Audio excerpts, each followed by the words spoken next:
Hello friends, today we are going to discuss the paper of financial management जो कि MCom semester 1 के लिए relevant है। तो यहाँ पे देयर आर 3 सेक्शन। तो सेक्शन ए के अंदर 4 क्वेश्चन है जिसमें से आपको करने हैं 2। सेक्शन ए के अंदर से आपको करने हैं 2 question. Each question carries 10 marks. The profit maximisation is not an operationally feasible criteria, do you agree why. तो यहाँ पे हमने प्रॉफिट मैक्सिमाइजेशन की शॉर्ट कमिंग बतानी है, फिर उसके बाद हमने वेल्थ मैक्सिमाइजेशन ऑब्जेक्टिव के बारे में बताना है, फिर बताना है कि वेल्थ मैक्सिमाइजेशन प्रॉफिट मैक्सिमाइजेशन से बेटर किस तरह से है।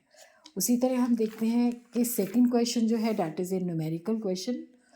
Sun Limited is selling its product at rupees 2 per unit. Variable cost has been estimated at 75%. Fixed cost जो है 1 lakh unit comes to 25,000. The companies have issued 10% debentures of rupees 26,000. Find out the operating financial combined leverage for the firm. Also find out the percentage increase in sale if the company wants to double its earning per share. तो आप लोग मुझे comment में लिख सकते हो अगर आपको इसका सोल्यूशन चाहिए। Explain the meaning and importance of cost of capital. How is the cost of preference share capital calculated, give examples. Do the net present value and internal rate return always lead to the same investment decision. तो यहाँ पे आपने दोनों को compare करके बताना है और बताना है कि कहाँ पे उनके कॉन्फ्लिक्टिंग जो है आंसर्स आते हैं। तो इसके लिए आप मेरी फाइनेंशियल मैनेजमेंट प्लेलिस्ट भी देख सकते हो। तो सेक्शन बी के अंदर जो है अगेन देयर आर 4 क्वेश्चन जिसमें से आपको करनी है 2 question.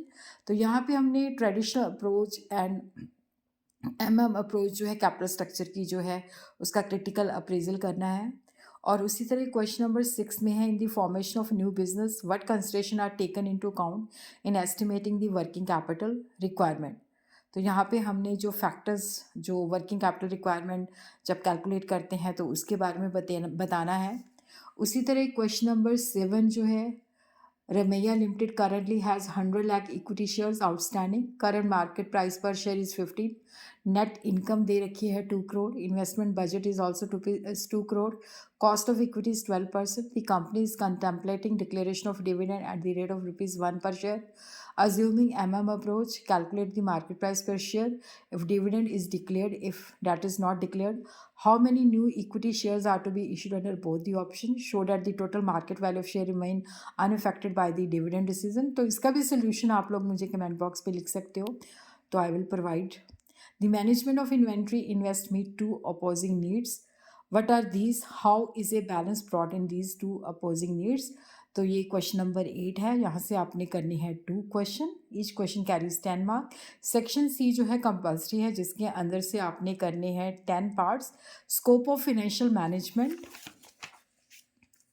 nature of capital budgeting, accounting rate of return, capital rationing, cost of equity share capital, drawback of profitability index, capital structure, form of dividend, objective of cash management, dimension of receivable management, merger and acquisition, limitation of Gordon model of